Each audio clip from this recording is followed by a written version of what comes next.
Welcome back to Infinity Coders channel.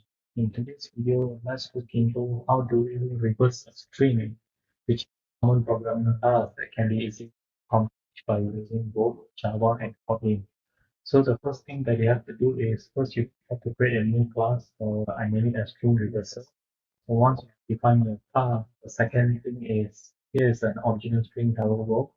And then to reverse a string, I created a function that will take in the argument of the original string and then reverse the string. So when you call the third method inside the reverse string, you should actually use a string builder, which is will take in an object in the string builder and the new string builder and which will take in the string and then you could return we could do the injection by using the sp dot reverse the string. So in this, what will happen is it will reverse the string that was given, and then we actually just put a system tree down to create the value of the string. So let's go and compile. Let's see this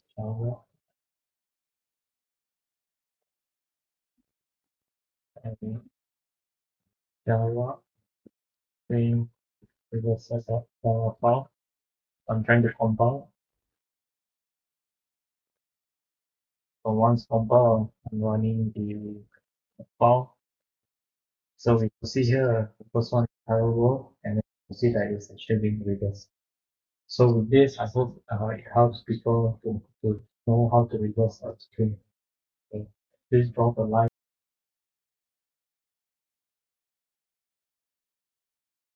So to append a string, we have to use the plus operator for the string builder, or we can use a string buffer. So in this example, let's say I have one row and string two row, and the output that we want is we want to combine or append both of the strings. So how to do that? It will use string string and then we could just name it as append string. We could create a function or we could just combine it by using a concatenate method. I take the string one, I use a plus sign, which is called the concatenation, and then adding a space and a plus and combining with string two. So one and then I'm taking string two and put it down in the header row. So now let's look at the output of this file. So if I compile append well, so after I compile,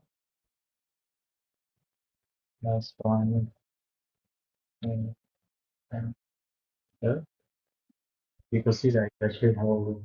So that means I'm using the hello and then I'm trying to, let's say if I put a space here and if I compile it back, so now you should have the space in between of the two strings. So if I compile, now you can see there's a space between the hello. So this is how you actually use a concatenate with a multiple string without any for loop or using a string builder.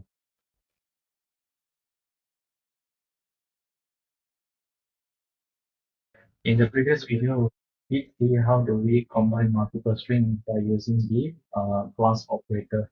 So in this video, let's look into how do we combine the same particular multiple string, but this time it's using string builder.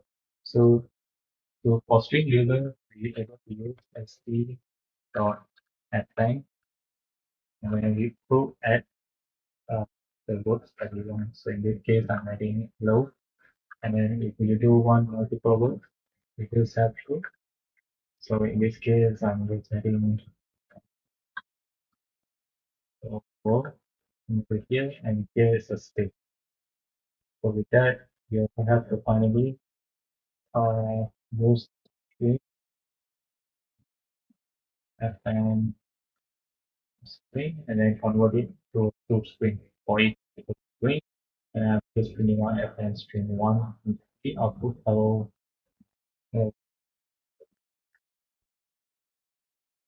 So if we combine this, we should get the same output as the previous by using the class method.